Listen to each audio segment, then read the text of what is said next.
시편 22편 네 번째 시간입니다. 9절부터 10절까지 읽겠습니다. 오직 주께서 나를 모태에서 나오게 하시고 내 모친의 젖을 먹을 때에 의지하게 하셨나이다. 내가 날 때부터 주께 맡긴 바 되었고 모태에서 나올 때부터 주는 내 하나님이 되셨사오니. 그리고 시편 22편 8절입니다.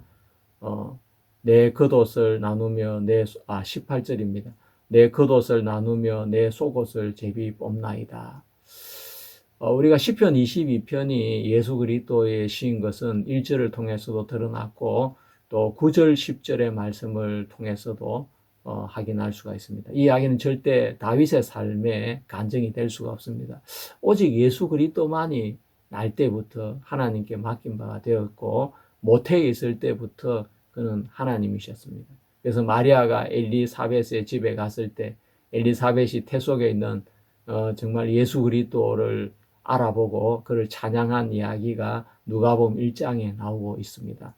그리고 누가복음에는 계속해서 예수님이 12살이 되었을 때 성전에 올라갔을 때 부모들은 성전에서 다시 고향으로 돌아갔지만 예수님은 여전히 성전에 남아서 말씀을 나누셨다는 기록이 있습니다. 예수님은 내가 날 때부터 주께 맡긴 바가 되고 모태에서 나올 때부터 주는 내 하나님이 되셨사오니, 이건 다윗의 고백이라 보다 예수 그리스도의 고백인 것을 우리가 알 수가 있고, 또 내 겉옷을 나누며 내 속옷을 제비 뽑나이다 라는 이 말씀은 예수님의 사건이 아니면 다른 데 적용시킬 수 없는 결정적인 또 예수님을 증거하는 한 말씀인 것을 알 수 있습니다. 예수님이 십자가에 돌아가셨을 때 로마 군인들이 예수님의 그 겉옷을 나누어 가지려고 이렇게 찢어서 네 등분으로 나누어서 가졌고, 또 예수님의 속옷은 통으로 짠 것이기 때문에 찢을 수가 없어서 제비 뽑아 가지게 되어지는 것입니다. 예수님이 돌아가시면서 그 겉옷을 나누어 가진 그것에는 굉장한 의미가 있습니다. 그것은 뭐냐면 고대 시대 때부터 이 옷은 의를 상징하는 것인데, 그 예수님의 그 겉옷을 로마 군인들이 나누어 가진 것은 바로 예수님의 의를 우리 인간에게 나누어 주셨다는 이야기인 것입니다. 그래서 물론 판결적으로 하나님께서 예수님의 십자가의 죽으심을 보고 의롭다고 선고를 내리셨지만, 예수님께서도 당신이 입으셨던 그 의를 우리 인간들에게 네 등분을 내어서 나누어 주신 것입니다. 이 4라는 숫자는 동서남북, 남녀노소, 빈부귀천 모든 사람들을 통틀을 때 네 개의 구분을 해서 우리 인간들은 사용을 합니다. 그러니까 예수님의 의를 모든 인간들에게 선물로 주셨다는 것입니다. 그래서 저는 의롭습니다. 누구만큼 어렵냐? 예수님만큼 어렵습니다. 좀 건방져 보이지 않습니까? 제가 의로운 것은 내가 뭘 잘해서 의로운 것이 아니라 예수님의 의를 선물로 받았기 때문에 그렇습니다. 저는 이 로마 군병들이 예수님의 옷을 나누어 가진 그 이야기가 내 이야기가 아닌 줄 알았습니다. 그렇지만 이 자세히 그 말씀을 읽어보면 이 말씀도 하나님이 나에게 하시는 말씀이구나. 하나님이 예수님께서 이렇게 의롭게 사신 그 의를 가지고 십자가에 죽으시지 않고 예수님의 그 의를 우리에게 고스란히 나누어 주시고, 예수님은 우리의 죄를 대신 짊어지시고 돌아가셨는데 우리가 그 사실을 성경에서 확인할 수 있습니다. 고린도전서 1장 30절 말씀입니다. 예수는 하나님께로부터 나서 우리에게 의로움과 거룩함과 지혜와 구속함이 되셨다라는 말씀입니다. 여러분 이 말씀 잘 아실 겁니다. 자, 이 말씀에 우리는 하나님께로 나와서 예수 안에 있고 예수님은 하나님께로 나와서 우리에게 의로움과 지혜, 거룩함과 지혜가 구속함이 되셨다라고 이야기했습니다. 그러니까 예수님의 출처나 우리의 출처는 다 하나님으로부터 나왔습니다. 근데 우리는 하나님께로 나와서 예수 안에 있는 것이 우리가 있어야 될 위치고, 예수님은 하나님께로부터 나와서 우리의 의가 되시고 거룩이 되시고 또 우리의 구속이 되시고 또 우리의 지혜가 되시는 그것이 예수님이 하셔야 될 일인 것입니다. 그래서 예수님은 나의 의가 되어 주기 위해서 오셨고 나의 거룩이 되어 주기 위해서 나의 지혜, 나의 구속함이 되어 주기 위해서 오셨습니다. 그러니까 제가 그걸 거부할 이유가 아무것도 없지 않습니까? 이미 예수님은 나에게 다가오셨고 내 의가 야, 목사, 내가 네 의야. 예, 감사합니다. 내가 네 거룩함이야. 예, 감사합니다. 내가 너 지혜야. 예, 감사합니다. 내가 너 구속함이야. 예, 감사합니다. 저는 다른 지혜가 필요 없고 다른 구속이 필요 없고 다른 거룩이 필요 없고 다른 의가 필요 없는 것입니다. 왜냐하면 예수님 그분이 내 의가 되셨기 때문에 그렇습니다. 그래서 제가 하나님 갈 때 당당하게 갈 수 있습니다. 왜? 내가 잘해서가 아니라 예수님 그분이 내 의이기 때문에 나의 의는 이것뿐 예수의 피밖에 없네.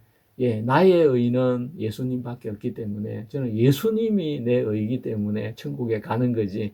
내가 의롭게 살았기 때문에 내가 선하기 때문에 내가 진실하기 때문에 천국 가는 게 절대 아닙니다. 제가 의로운 이유는 예수님이 당신의 의를 나에게 주셨기 때문이고, 내가 거룩한 이유는 예수님이 예수님의 거룩함을 나에게 주셨기 때문인 것입니다. 그래서 저는 걱정을 하지 않습니다. 내가 혹시 지옥 가면 어쩌지, 천국 못 가면 어쩌지, 그런 걱정을 안 하는 것은 예수님께서 내 의가 되어 주셨고, 내 거룩함이 되어 주셨고, 내 구속함이 되어 주셨기 때문에 그런 것입니다. 예수님이 십자가 위에서 돌아가시고 또 그 겉옷을 제비 뽑아서 속옷은 가지고 겉옷은 찢어 가지고 네 등분으로 로마 군인들이 나누어 가진 그것은 바로 예수님의 그 의와 거룩함을 나에게 주셨다는 이야기인 것입니다.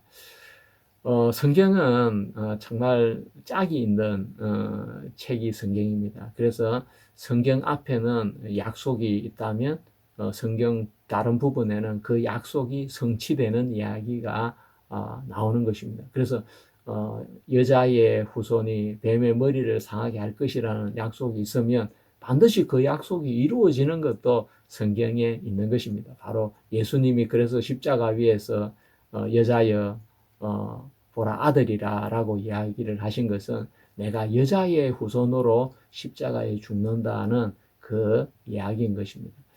자, 우리가 사람에게 한 번 죽는 것은 정하신 것이요. 그 후에는 심판이 있다고 이야기를 했습니다. 예, 그러면 죽음 후에 어떤 심판이 있는지 우리는 굉장히 궁금해질 수밖에 없습니다. 근데 하나님은 스가랴서 3장을 통해서 대제사장 여호수아가 죽고 나서 하나님 앞에 서는 이야기를 우리에게 말씀해 주고 계신 겁니다. 이 대제사장 여호수아가 하나님 앞에 섰는데 사단은 그때 여호수아를 고소하기 시작합니다. 이것이 바로 하나님의 법정이 아니겠습니까? 대제사장 여호수아는 더럽고 가증하고 악한 인간입니다. 겉으로는 점잖해 보이지만 속에 온갖 더러운 죄악이 우글거리고 있는 흉악한 인간입니다. 그렇게 사단이 여호수아를 고소할 때에 그때 하나님은 사단을 책망하십니다.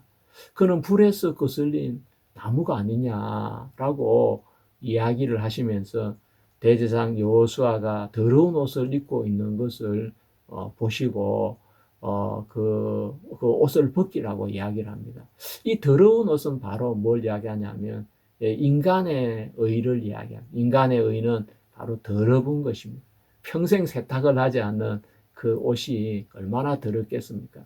살다 보면 땀이 나고 오물이 묻게 되어지고 그러는데 그 땀 냄새, 오물 냄새, 뭐 그런 것들, 채취 이런 것들이 옷에 찌들려 가지고 빨래를 하지 않고 옷을 평생 입으면 얼마나 고약한 냄새가 나겠습니까?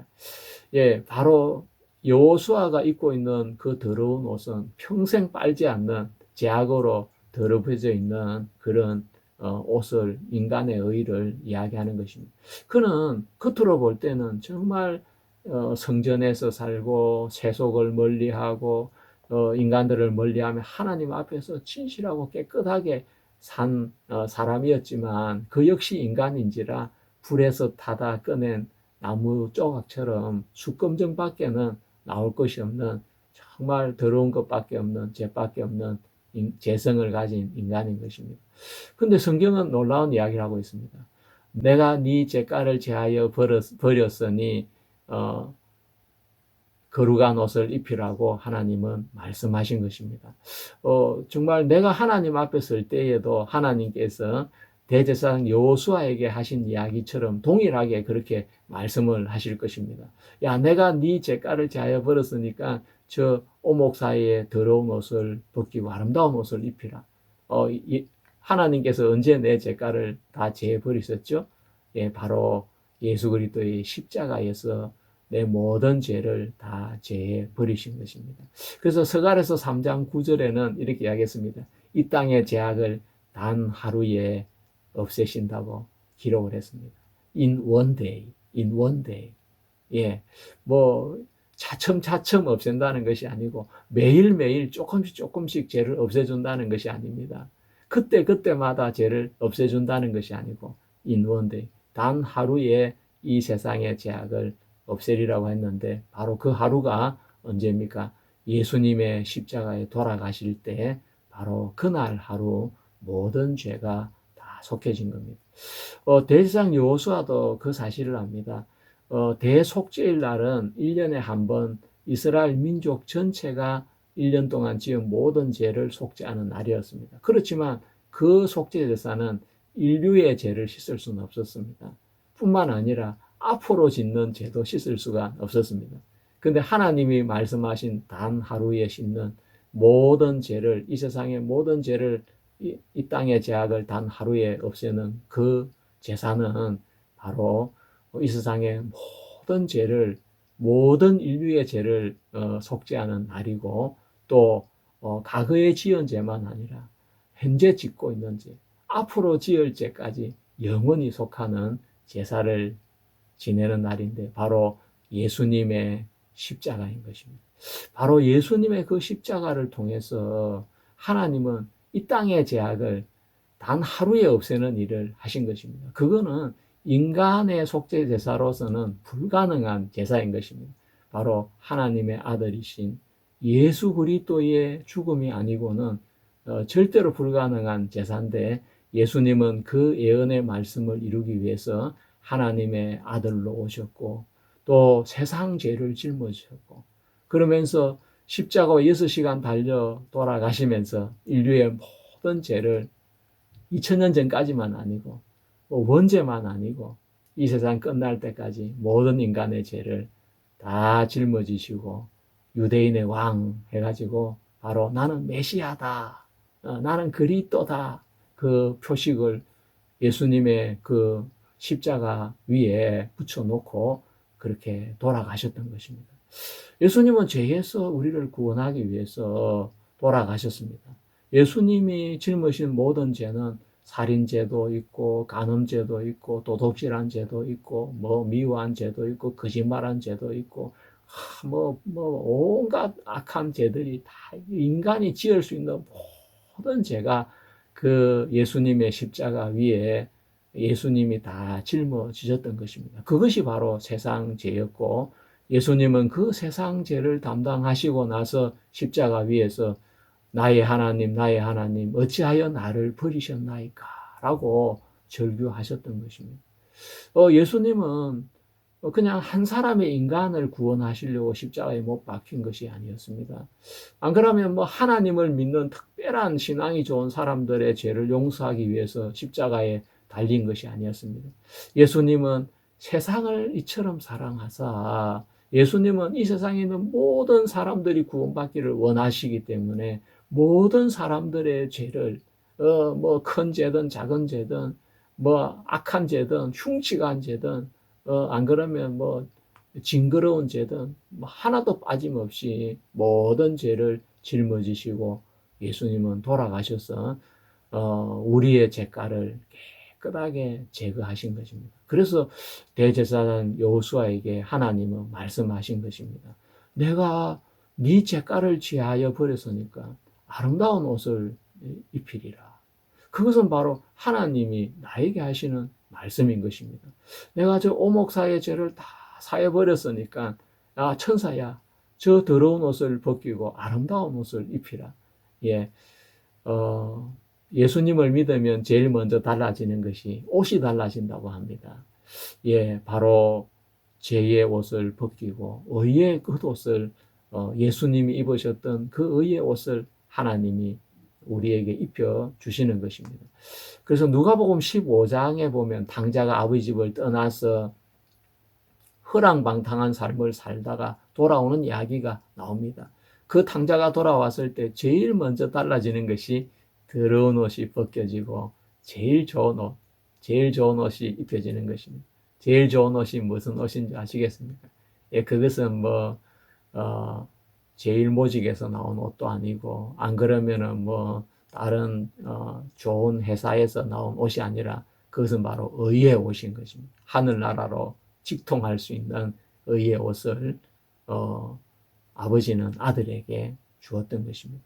예수님께서 베나산에 기도하러 올라가실 때에 예수님이 입었던 옷이 눈보다 더 희게, 어떻게 사람이 빨래를 해도 그렇게 희게 될 수 없을 정도로 빛나는 옷이 되었다고 합니다. 바로 그것이 뭡니까? 그것이 의의 옷인 것입니다.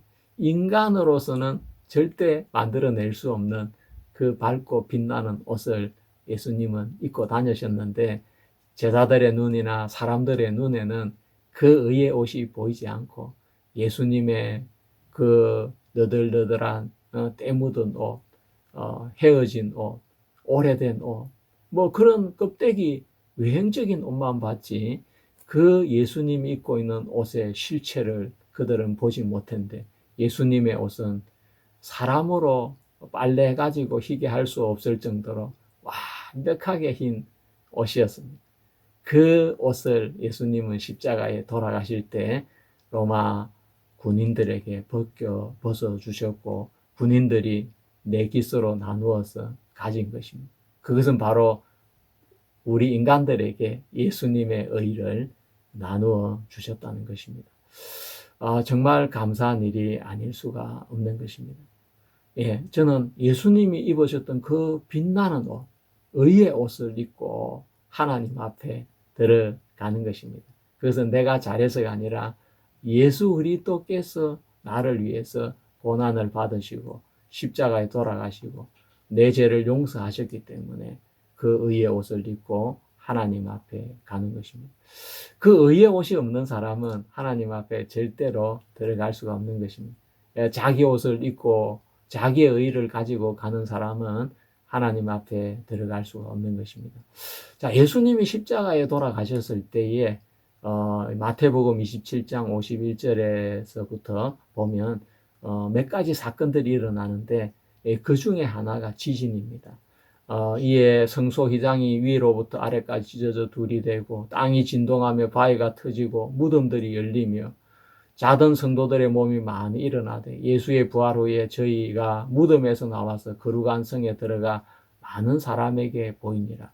자, 예수님이 숨을 거두시고 그 다음에 지진이 나고 성전의 휘장이 찢어지고 바위가 갈라지고 무덤이 열리게 되어집니다. 이 자연 현상은 신학적인 사건을 동반하게 되어지는데, 이 지진은 그냥 단순한 지진이 아니라 예수님께서 아버지여 내 영혼 아버지 손에 부탁하나이다 라고 했을 때 그 죽음 후에 일어난 지진인 것입니다. 그것은 성소의 휘장을 위에서부터 아래로 찢는 일을 이렇게 했습니다. 그리고 바위가 갈라지게 했습니다. 예, 그것은 바로 창세기 1장에 하늘이 갈라진다는 그 표현과 동일한 표현인데, 하나님이 임하실 때 나타나는 징조로 이렇게 사용하고 있습니다. 그러니까 하나님이 임재하실 때 출애굽기 19장에 보면 시내산이 진동을 했다고 하고, 또 시편 18편에서는 땅이 진동하고 하늘이 흔들렸다고 이야기를 하고, 또 하박국은 그가 서신즉 땅이 진동하고, 그러니까 하나님의 임재는 땅이 흔들리는 지진과 같이 일어나는 것입니다. 그래서 흑암과 지진, 예수님이 십자가에 돌아가실 때 3시간 동안 흑암이 있었고 돌아가신 후에는 지진이 일어났습니다. 이 흑암과 지진은 무엇을 이야기해 줍니까? 흑암은 출애굽 당시에 10가지 재앙 중에서 9번째 재앙이 흑암이었습니다. 바로 구원을 이루기 바로 직전에 나타난 재앙이 흑암이었고, 그리고 시내산에서도 연기와 진동이 있으면서 하나님의 그 언약이 주어졌습니다.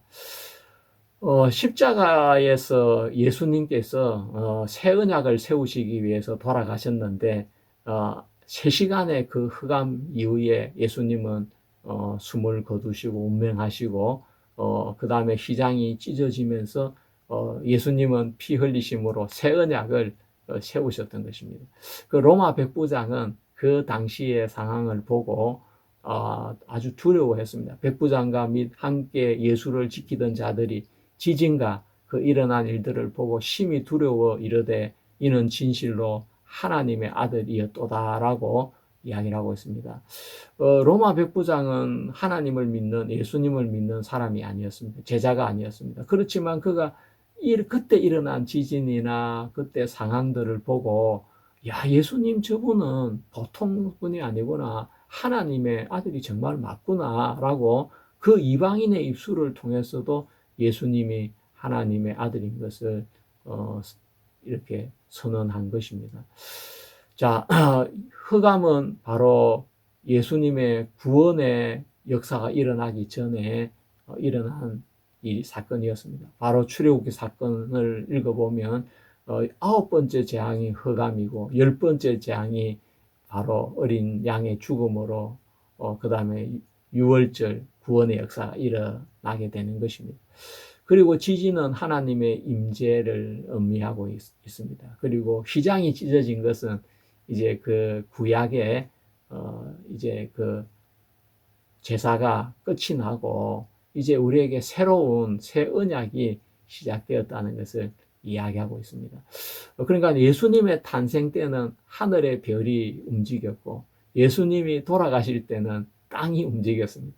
하늘과 땅이 다 움직이시고 성전의 휘장이 찢어지고 무덤이 터지면서 예수님의 십자가는 세상을 뒤흔들게 되는 것입니다.